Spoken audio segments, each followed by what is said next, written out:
Nous avons voté notre budget qui s'est équilibré en recettes et en dépenses à 42 millions et qui a subi près de 8 millions ou 8 millions et quelques parce que notre budget de l'exercice 2017 était équilibré à 50 millions et quelques. Cette baisse est due à la rubrique de la subvention du Conseil sénégalais des chargeurs qui donnait à la Chambre de commerce chaque année une enveloppe de 10 millions.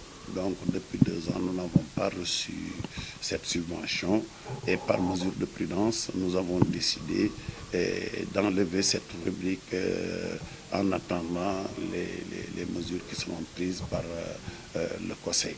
Nous avons une lettre de mission parce que la Chambre de commerce constitue l'interface entre l'État et le secteur privé au niveau régional.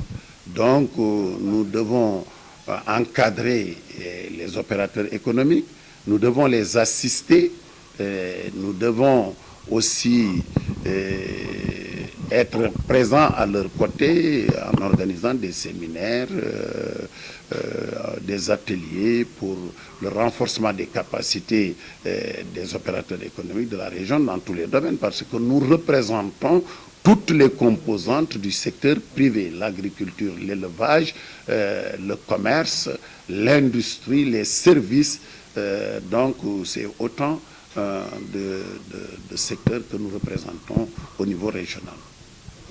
On ne peut pas signer de convention au niveau régional dans un domaine qui concerne la Chambre de commerce sans que la Chambre de commerce soit saisie de la question.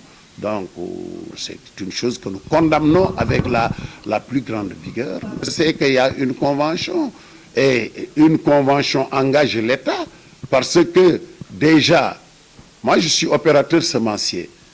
Si on me donne 1000 tonnes à distribuer, déjà je bénéficie d'une lettre de confort que je peux déposer auprès des banques et bénéficier d'un prêt garanti par l'État. C'est ça qui est dangereux. On ne peut pas signer avec des gens qui viennent de tous bords, des gens qu'on n'est pas dans l'informel, des conventions de cette nature. Ce n'est pas acceptable. Et j'ai alerté le Premier ministre, le ministre de l'Agriculture, et je leur ai fait part que ce n'était pas une bonne démarche. C'est une démarche qu'il faut bannir dans nos systèmes.